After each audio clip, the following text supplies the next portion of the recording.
sometimes they're going to be stupid, but you should not have abused the privilege.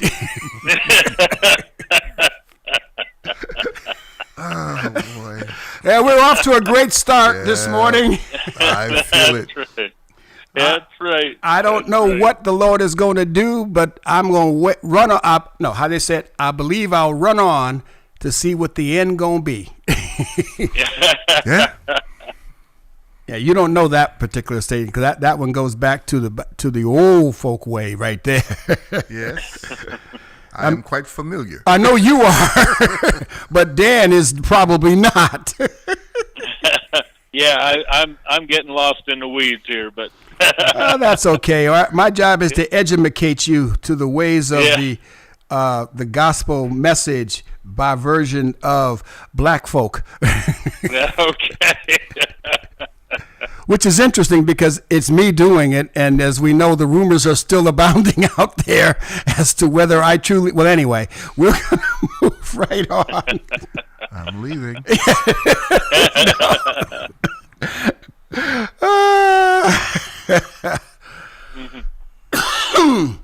So, Bishop, you haven't been with me in a bit. Correct. Which, stuff has been going on and life has been going on. Mm-hmm. So I'm sure that you have something that's on your heart. Do you really want to hear that today? Absolutely, I want to hear that. But first, ladies and gentlemen, boys and girls, children of all ages, Sound Travels is pleased to present to some and introduce to others the heart of Sound Travels nearer, my God, to thee, Chaplain Nearer, ably assisted by the Wolf. Yay! Good morning. Good morning. Come on with it, Bishop. Okay, all right. What's on my heart this morning? That's what I asked you. I am.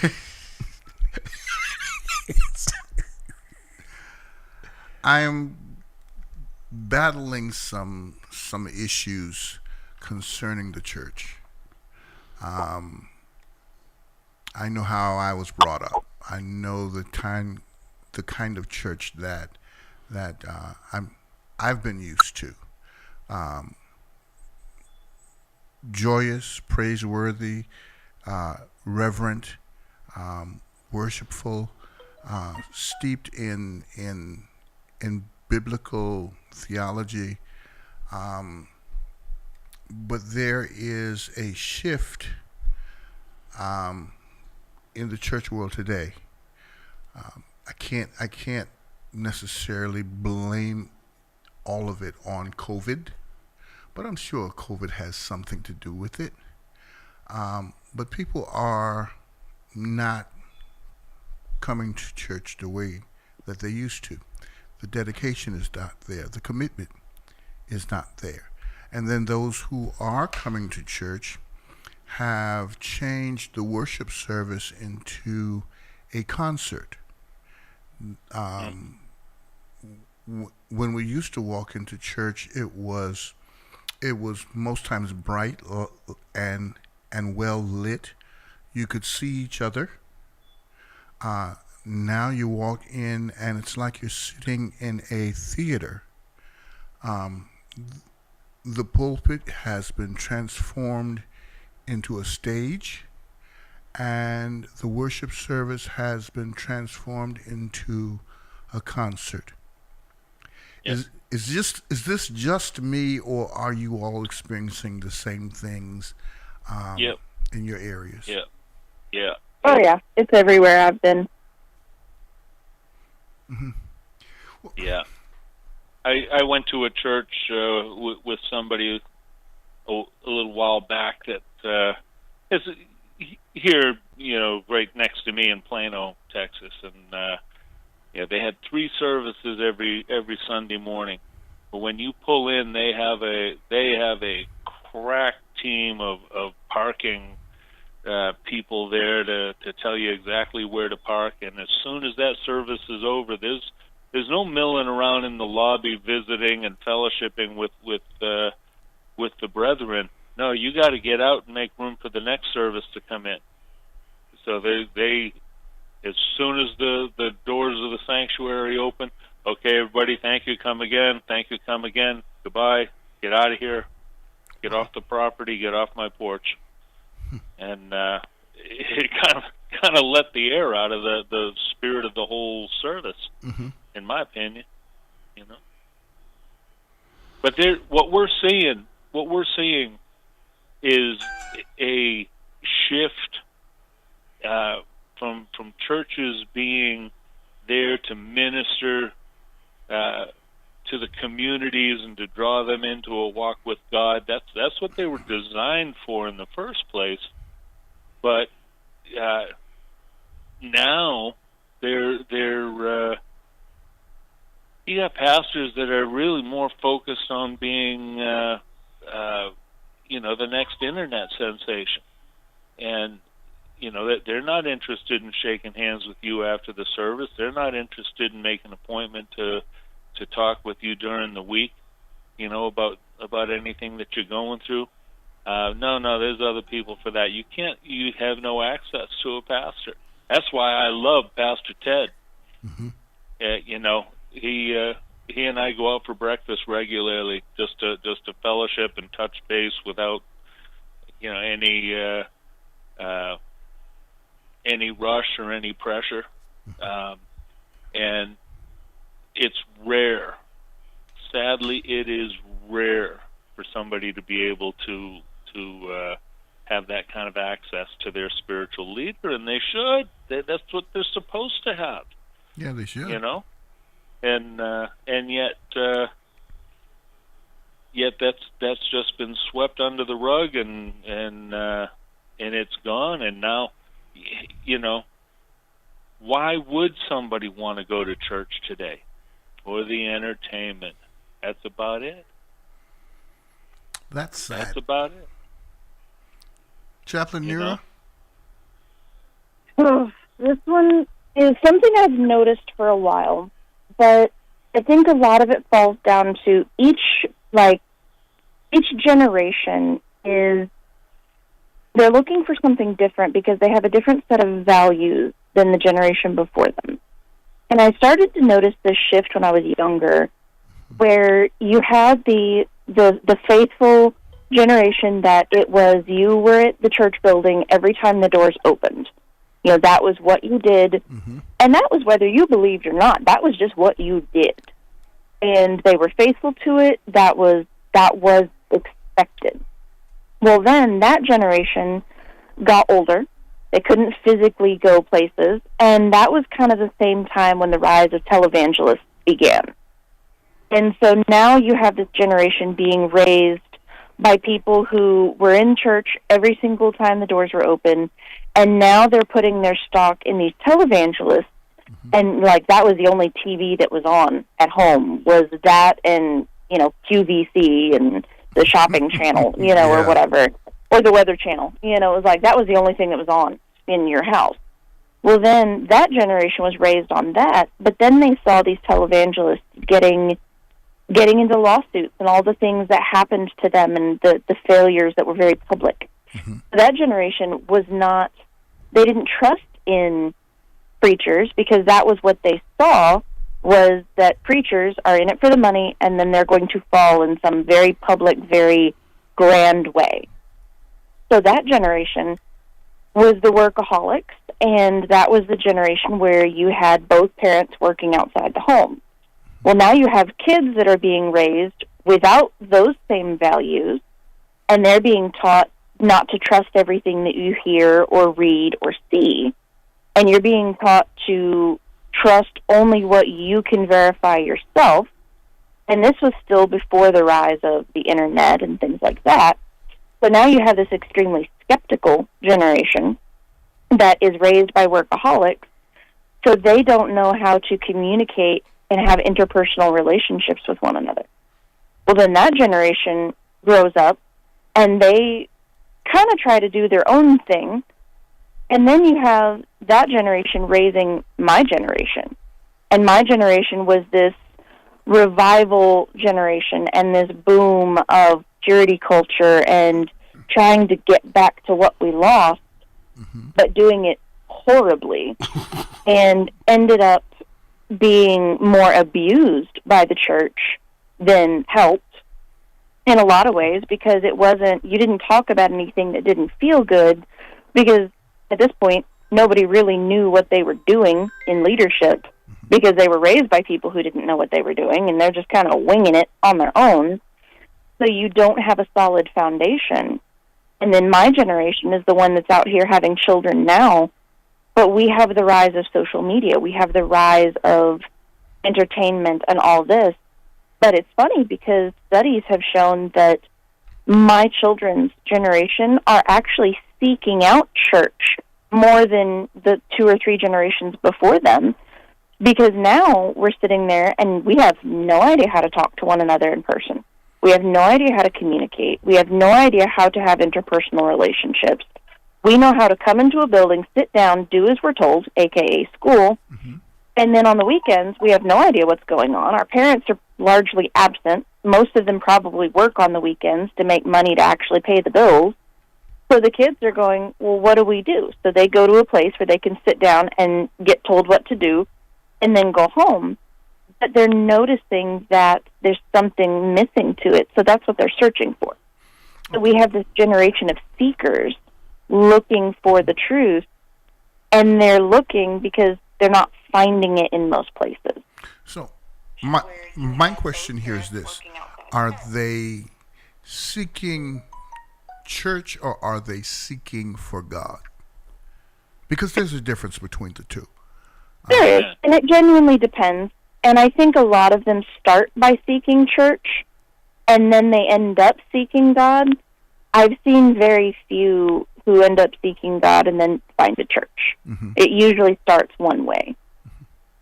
So if you start out seeking for church, and during the course of that journey, you wind up being church hurt, what does that do to that individual? Basically what happens to most, I would say anyone under 30 at this point, is they go looking for something different and they find a whole bunch of the same as the rest of the world, and it breaks their heart, it breaks their spirit, it breaks out that searching because they don't know any better. And a lot of churches tend to treat people coming in off the street as if they're already saved, and they try to hold them to that same expectation, and they're not. And you can't expect a sinner to act anything like a sinner, so why are you judging them for acting exactly like what they are? So, a lot of great points. This is really heavy, because when it comes to being church hurt, there is no... The church, unfortunately, is the only place that doesn't have a hospital for itself. There's no clinic. We spend so much time trying to figure out how to reach people that we don't spend enough time learning how to handle the people that we've reached. Church is supposed to be a hospital. I agree. So, but it seems to be a hospital for the world, but not for its own people, which tends to need it most, especially if you were caught up in some aberrant belief structure, or you had some particular pastor that just messed over you completely. We don't have an inpatient clinic, I guess is what I'm saying. Well, when you go to the hospital to see a doctor, and the doctor who's there, instead of examining you and then giving a proper diagnosis and then prescribing the medication that is necessary for you to get better, instead of him doing that, he hits you over the head with a hammer and says to you, "Does that make you feel better?"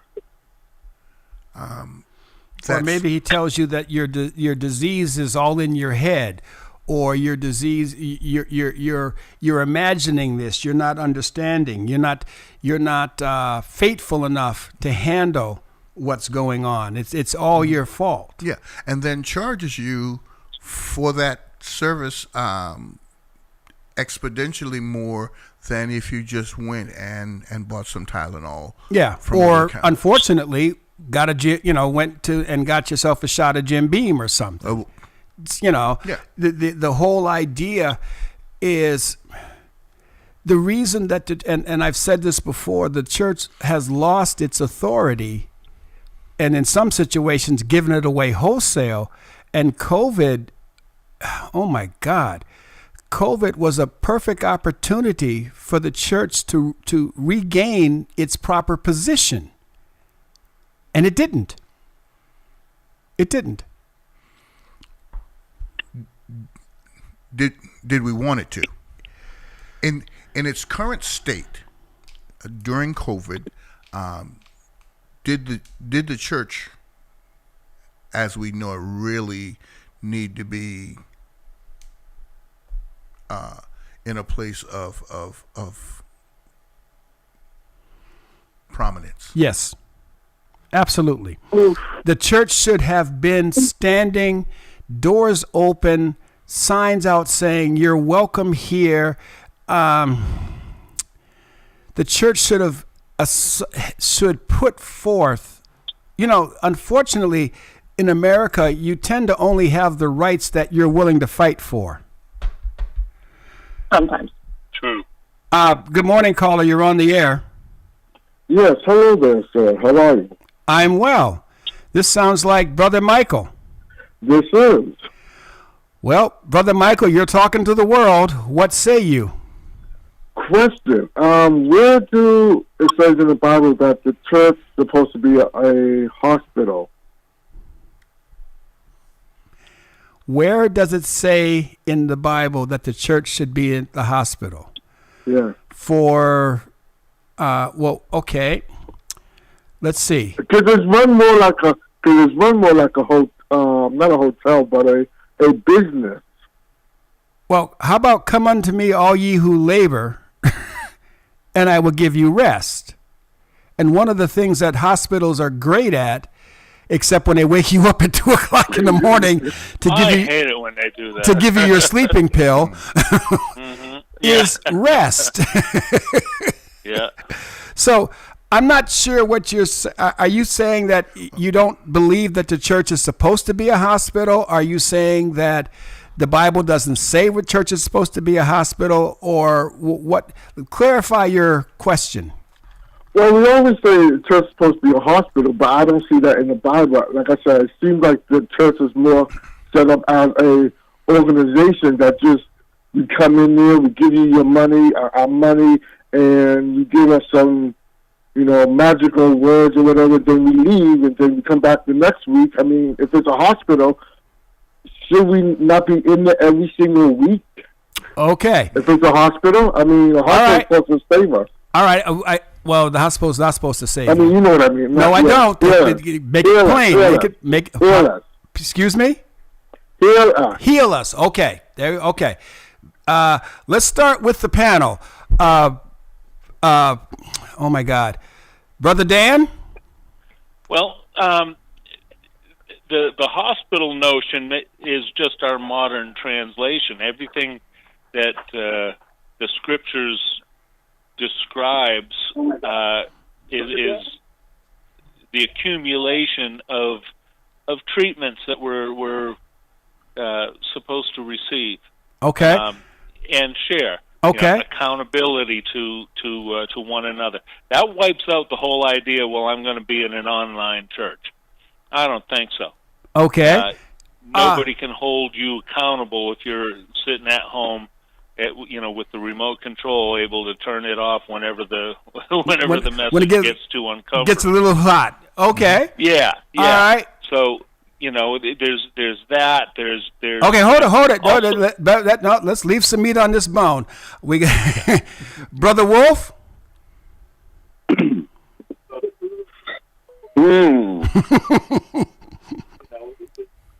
So this is interesting, and I'll tell y'all right now that Nera already has the verse pulled up, and she is ready to pull that trigger. So I'm I'm gonna make this quick. Okay.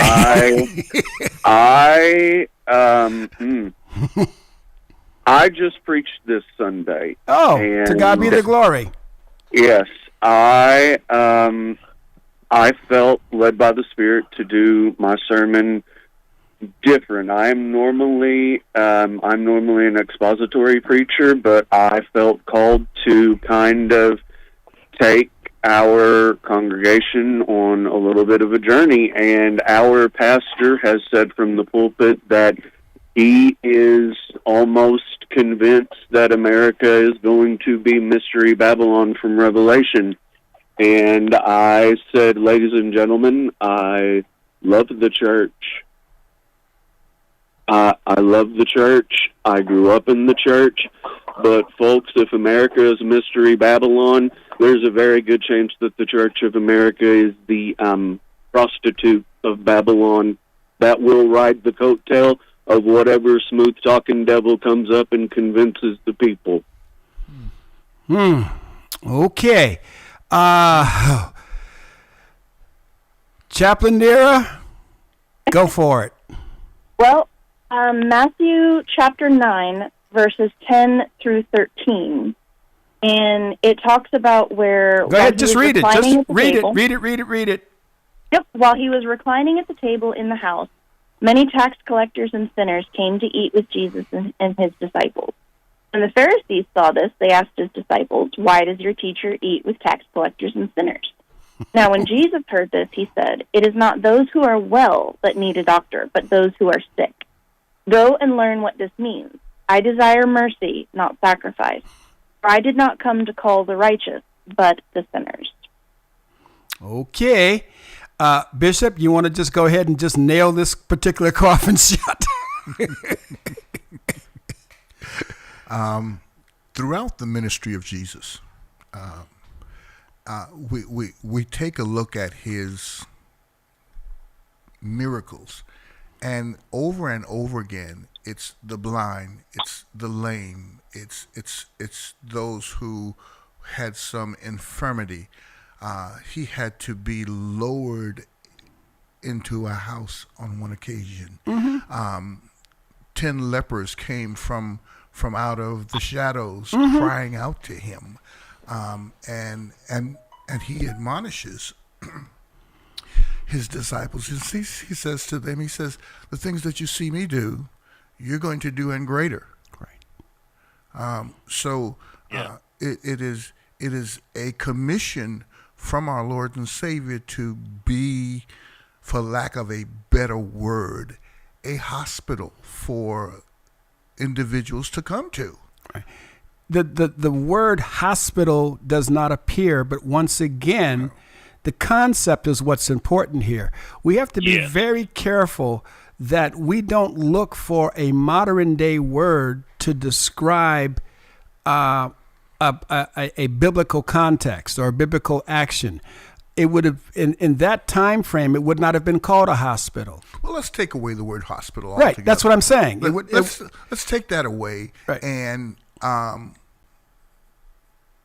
Paul the apostle, given his thorn in the flesh, sought out Luke, the physician. Where do you find a physician? In a clinic. Yeah. Where do you find a doctor? Yeah. So, I mean, it's a great question, and this is this is good. So, I thank you for asking it. We're going to take just a brief instance away because I don't want this hour to get away before we play the song. I confess that we're all going to be hearing this at the same time. This is from the album Songs in the Key of Christ, and written, copyrighted, and owned by me. Let's see. Whoops, music. No. We heard that one. Nope. Sorry. We'll get back to it. That's wrong. We've heard that one before. This is a new one. This is an absolute new one, and I'm trying to see where it is. Oh my goodness. Okay, so we seek out a doctor. We seek out, if we're in trouble with the law, we seek out a lawyer. We want someone who is going to advocate for us. We want someone who understands what our condition is and knows what to do in order to make us better. Now, when individuals come to church, they come seeking a number of different things. Sometimes their heart is broken. Sometimes they've been abused. Sometimes they've been living a life of loneliness, and the church is there to lead them in the right direction. The church should be there to help them mend their broken pieces. But when the church itself has become an entertainment center as opposed to a place where help can be found, then the church is not fulfilling its role. I recall coming up that we would praise God to the point where you could literally see the glory cloud of God in the congregation, the smoke of God, and the presence of God was there in his manifestation. Today, that's been and being replaced by a smoke machine, a fog machine. Yeah, imitations, towels wave. I've never seen such ridiculousness done supposedly in the name of the Lord, and even worse in the name of the Holy Spirit. Yeah. I've never seen it's absolutely. I thought when they were waving the towels and all that nonsense that it was bad, but it's if at all possible, it's even worse. All right, here we go. Faithfully.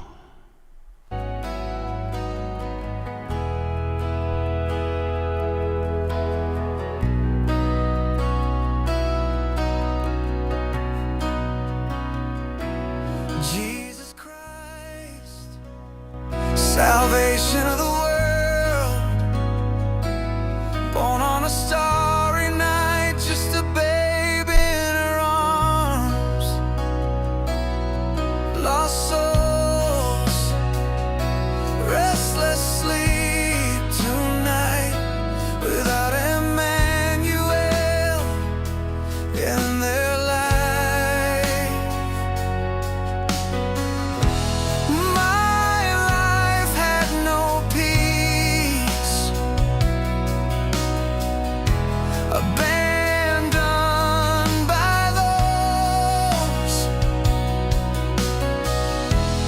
charged with my care.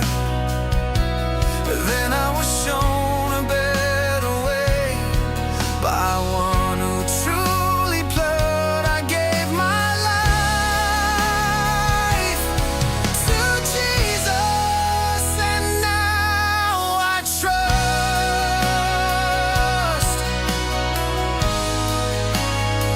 I'm forever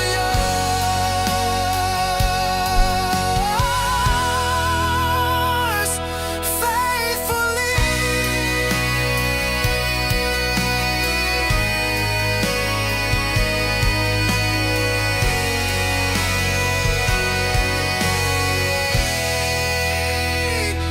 Christian life in this sin-ruled world, temptations all around to bring us down. The enemy in my ear talking trash, telling me I can't make it without him. But from the start,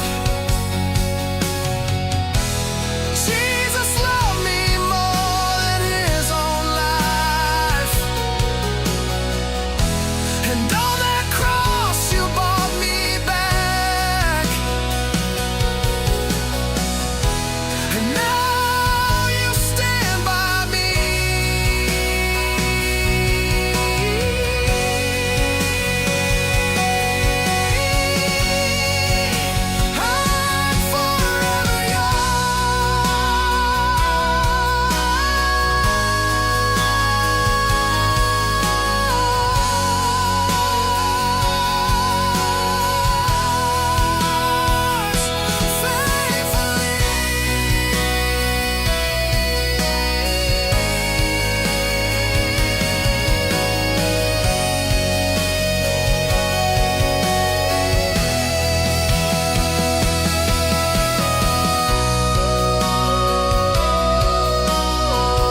Faithfully, written Pastor Dan Walker, put together by Sumo. It's the first draft of it.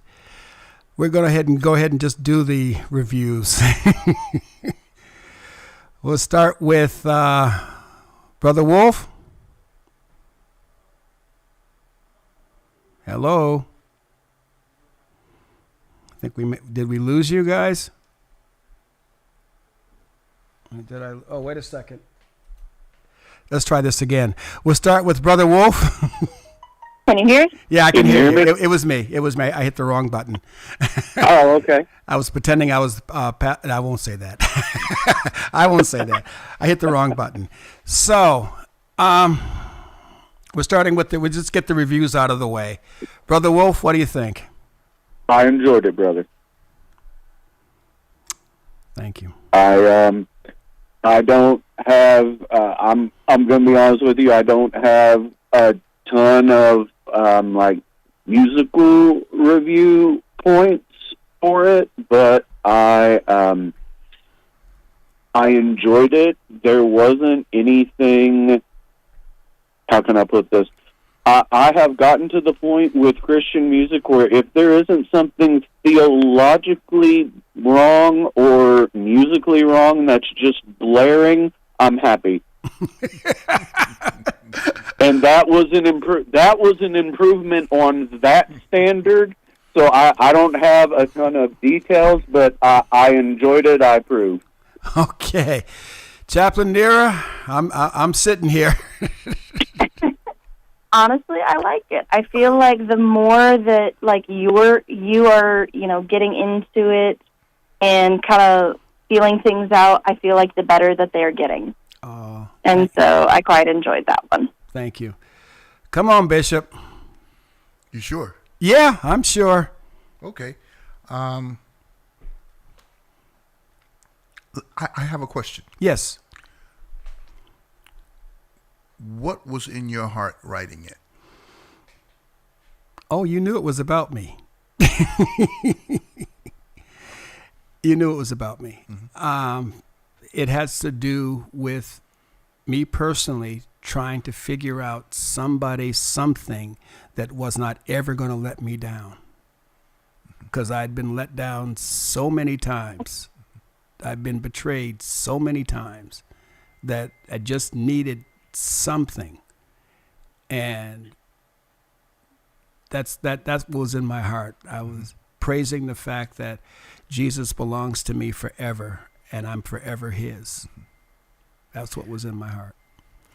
There's a phrase, I believe, in the mini series, The Five Heartbeats, Mm-hmm. where the main songwriter is going through some things in his life, Mm-hmm. and someone is critiquing his body of work, and it's said that a songwriter doesn't become great until he's suffered. I would venture to say that about not just songwriters, but preachers as well. When we have suffered for a while, Mm-hmm. when we have gone through, Mm-hmm. then the Word of God becomes alive, and we are able to convey it more distinctly, and it becomes living again, as opposed to just words on a page. Mm-hmm.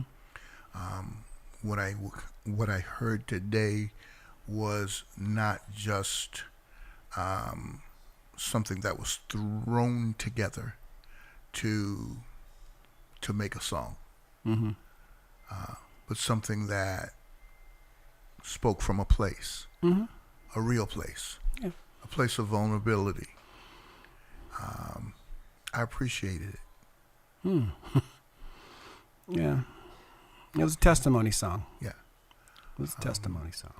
Now, being a musician, Mm-hmm. I don't particularly care for every genre of music, Mm-hmm. but I at least have an appreciation for most. Mm-hmm.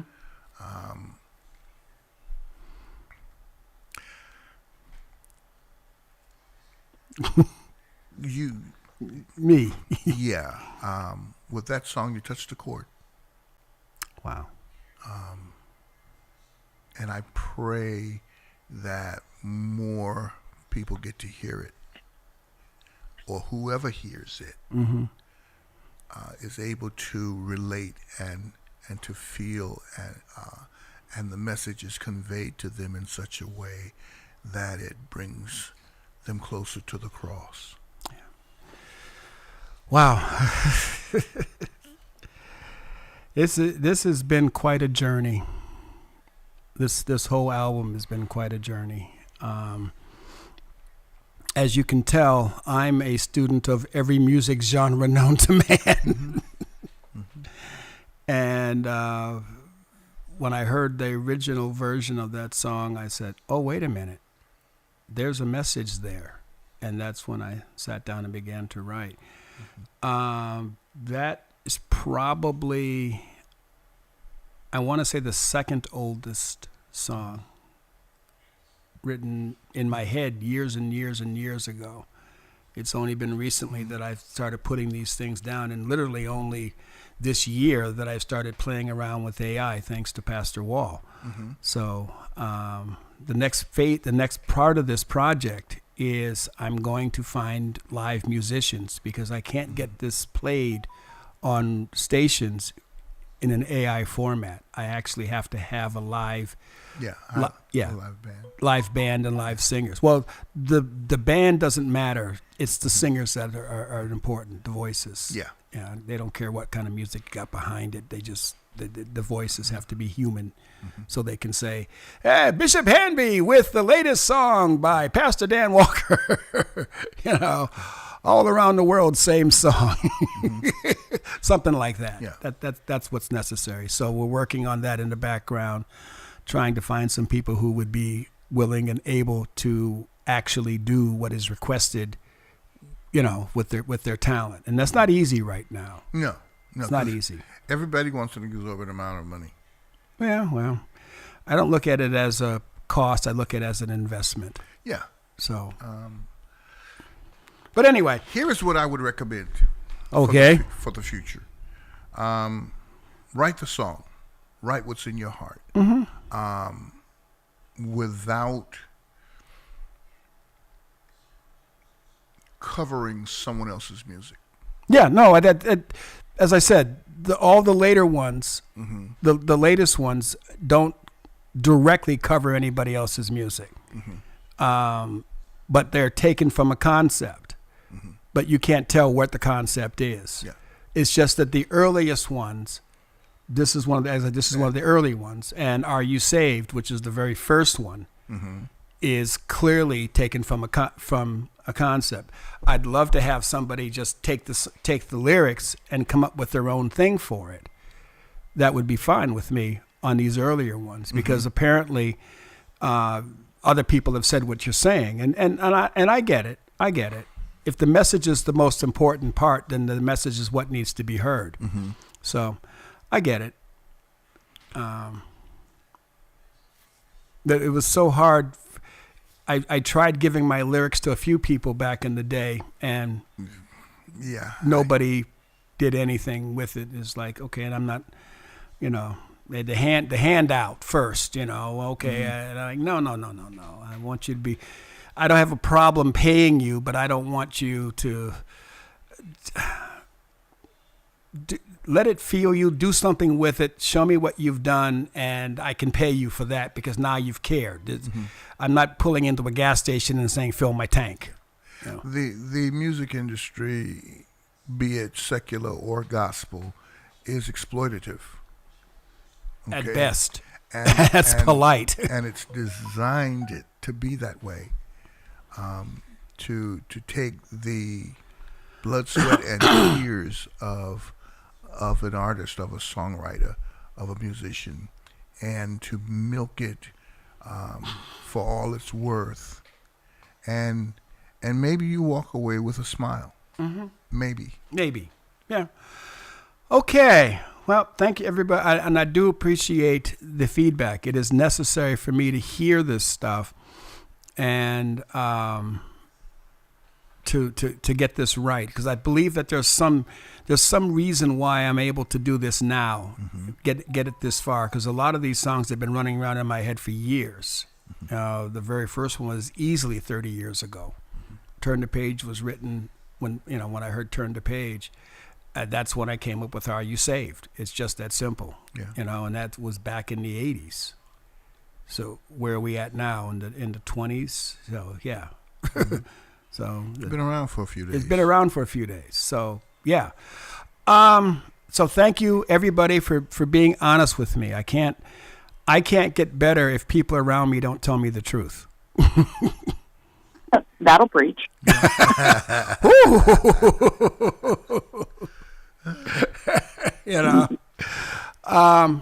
So getting us back to where we were, the church's responsibility as a hospital, the church's responsibility as someplace in, I recall while growing up that we'd be walking home from wherever, and if there was a church on the way and we're cutting a fool and acting silly or whatever, even if we were just eating and drinking, we would stop eating and drinking. We would stop acting a fool, or we'd even cross the street in some situations just because we weren't going to act a fool in front of the house of God.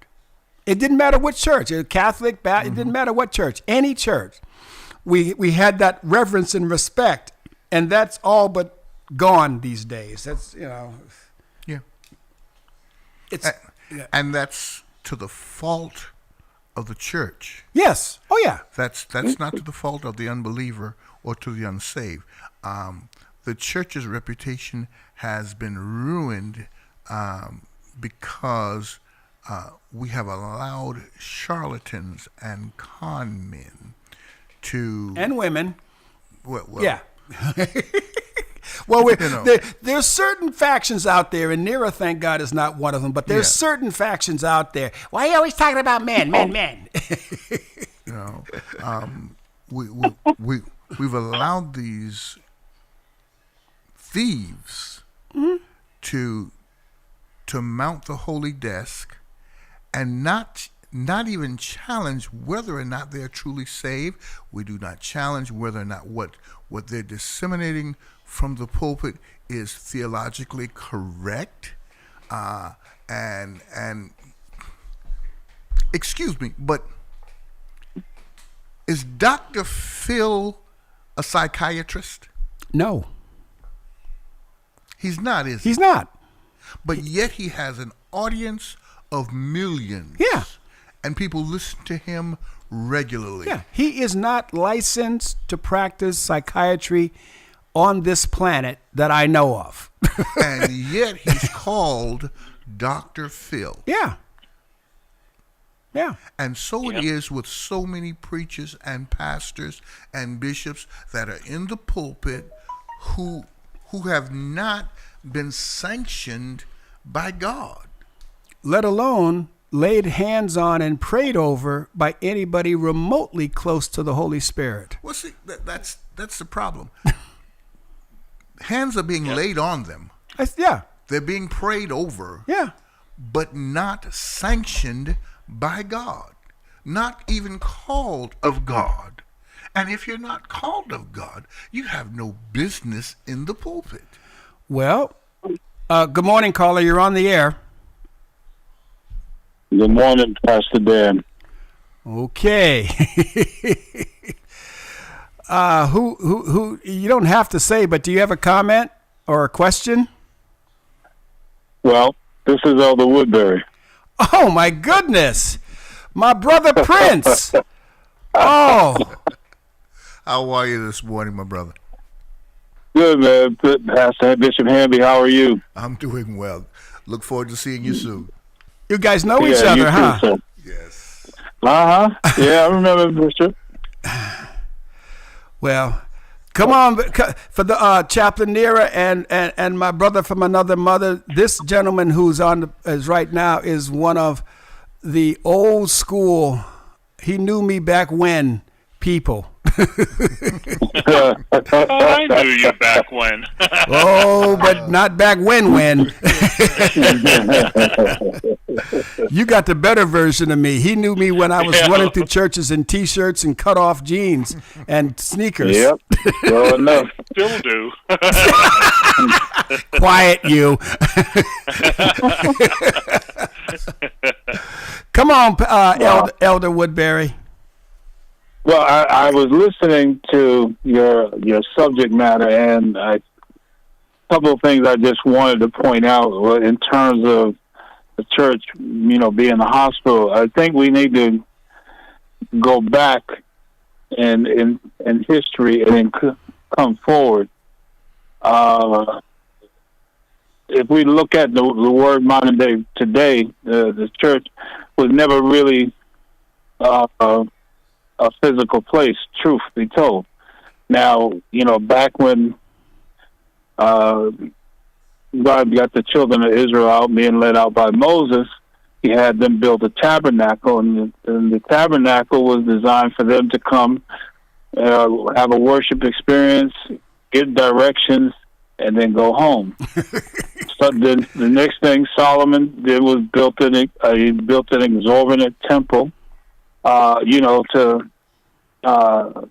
I guess for better lack of words, just display the honor that he had, towards God. But still, it was designed for us, to come and assemble. But let me go back a little bit. The tabernacle, and Bishop Hamby mentioned it earlier, and talking about in Chronicles when there would be a cloud or smoke that would fill the room, and the tabernacle was where the God was housed, quote unquote. With the outer court, the inner court, the brazen altar, all that sort of stuff, and what have you, with the Levites, tending to the house of worship and things like that. So, moving forward after, the Old Testament, then in the New Testament, there were synagogues where they would come and assemble, hear a word, get an instruction, and then go about their week. However, Jesus changed that whole paradigm.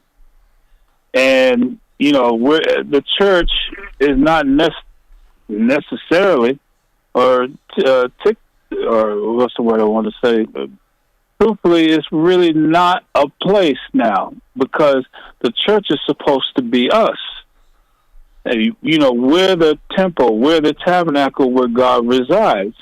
And so we're supposed to take the church to the streets. Because even if you look at Jesus, there was only, one or two times you ever saw him in the synagogue, and he was conversing with all the, the elders there, and they hearing the word, and so forth and so on. But truthfully, Jesus was never in a synagogue.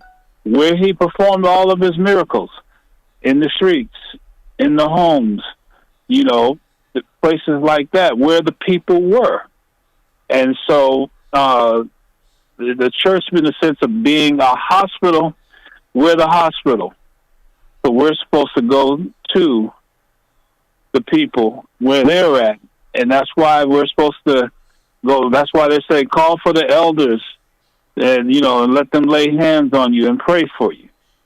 So that's the true function of the church. Now, technically, we're supposed to assemble, to hear a word, to make sure that we're all on the same page and going in the same direction and doing the same thing, and then going out and, fulfilling the mission. Because the Great Commission was, go ye therefore into all the land, preaching the gospel of the kingdom to every man. So that's what, so in essential, I'm saying the church is, what's the term that they're using now? Like a mobile hospital. We're supposed to go. And that's all I'm going to say on that. Well, you said a lot. And we only have a couple of minutes before we have to go to station break. You going to stick around with us?